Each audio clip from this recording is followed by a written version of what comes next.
Hello everyone, I'm Dr. Rajpal and I welcome you back to the ongoing lecture series on Tharoorosaurus, a book written by Wizard of Words, Dr. Shashi Tharoor.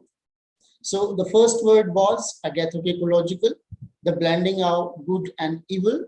The second was apostrophe, and we observed how Dr. Tharoor made it an interesting word for us.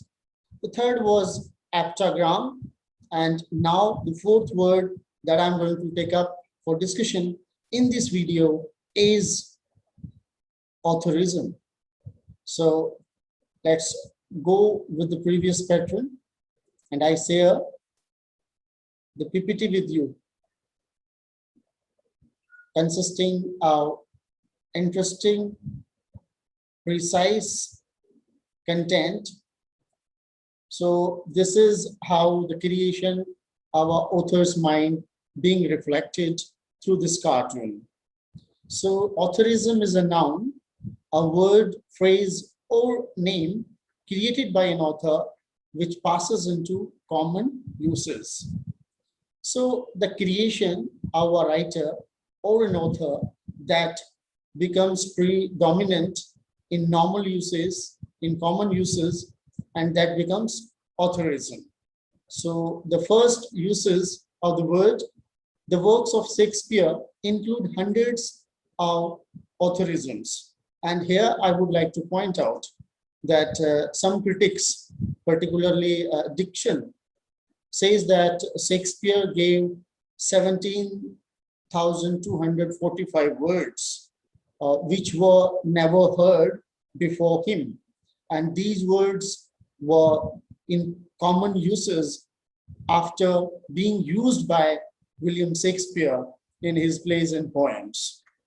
Some debate on this issue and they say that the number was not 17,245, but Shakespeare contributed somewhere 500 words as authorisms, which were never heard before him, but they were in common uses after Shakespeare.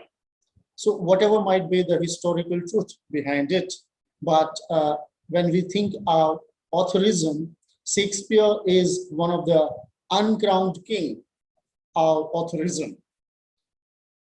So the words which are in common uses now, created by William Shakespeare, coinage by William Shakespeare, include bump, hurry, and critical. Shakespeare's authorism, including the following famous phrases: brave new world, all is well that ends well, setting your teeth on edge, and being cruel only to be kind. And because of this celebrated glory of Shakespeare for authorism, G.B. Shaw created an authorism to describe excessive worship of Shakespeare in the word bardolatry.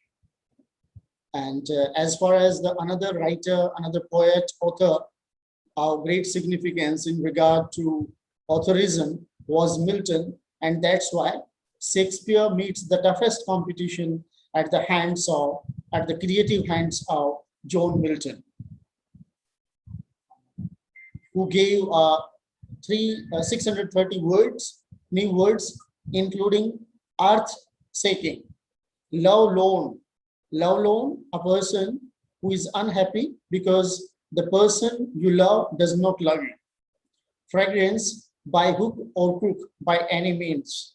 And last but not the least, pandemonium, and that means complete chaos.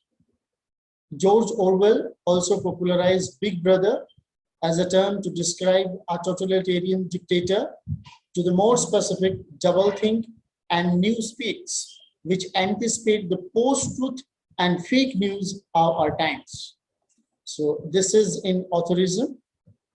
It's a word coined by an author, and then it is commonly, rampantly used in common uses. We have Shakespeare as one of the most celebrated authors for authorism. Then we discussed Milton, and then last but not the least, George Orwell. So I hope you have enjoyed this video. If you have enjoyed it, kindly do subscribe the channel if you have not subscribed it, and share it with your friends. Thank you.